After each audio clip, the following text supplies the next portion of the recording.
Okay, one of the things about setting up a Google Classrooms, besides just what I showed you in the first part, are some other things that I feel are basic to be putting in the Google Classroom. And I'm going to show you some examples here.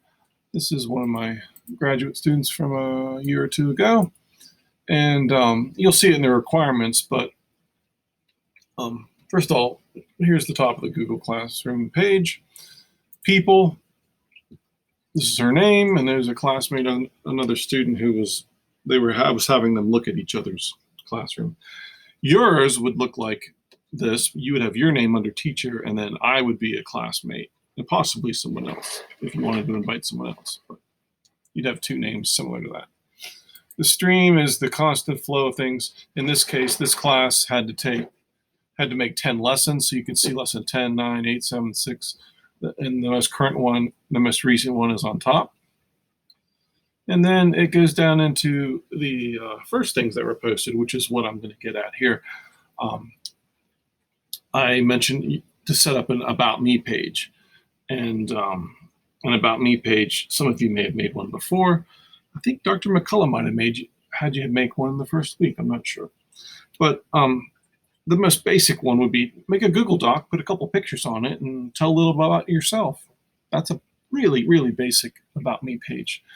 You could use Google Slides. You could use Nearpod. You could use whatever you want to use, any kind of app. Whatever you use, whether it's a simple Google Doc, whether it's a PowerPoint, and you want to convert it to Google and put it here, whatever, you just link it in your stream.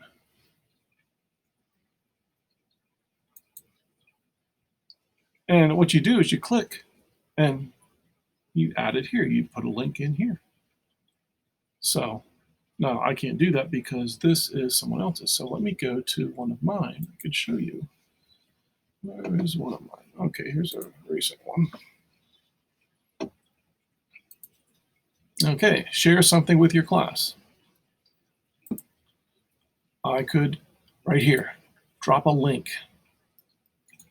There's a link. Now that's not to an About Me page, that's to a YouTube video, but whatever. I could drop a link right there and say, here's about your teacher.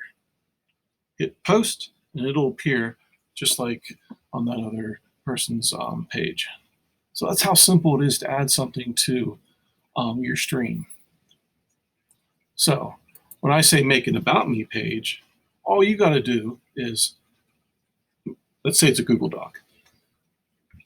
Right-click on the Google Doc in your Google Drive, get the web address for that Google Doc, and you just plop it right in here. Say, about your teacher, and then paste it here, hit post, and it'll appear right there. It's that simple.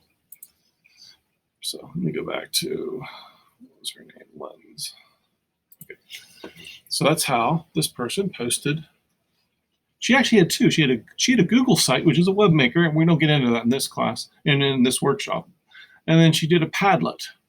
I haven't done a Padlet for a while, but she put that there.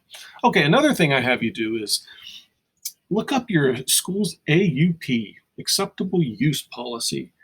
Every district in Pennsylvania, in fact, in the state, in the United States, has to have one if they get federal funds for internet access. I forget the name of it, proper name of it. But anyways, you have to have a school policy for internet use.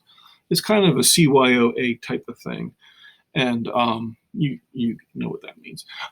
But it's usually worded really high level, not very kid friendly.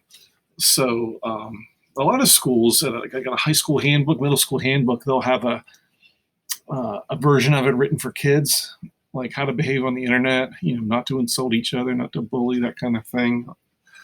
And then some elementary schools have it written for younger children. And in this case, this woman had a netiquette. She called it a netiquette, and she posted a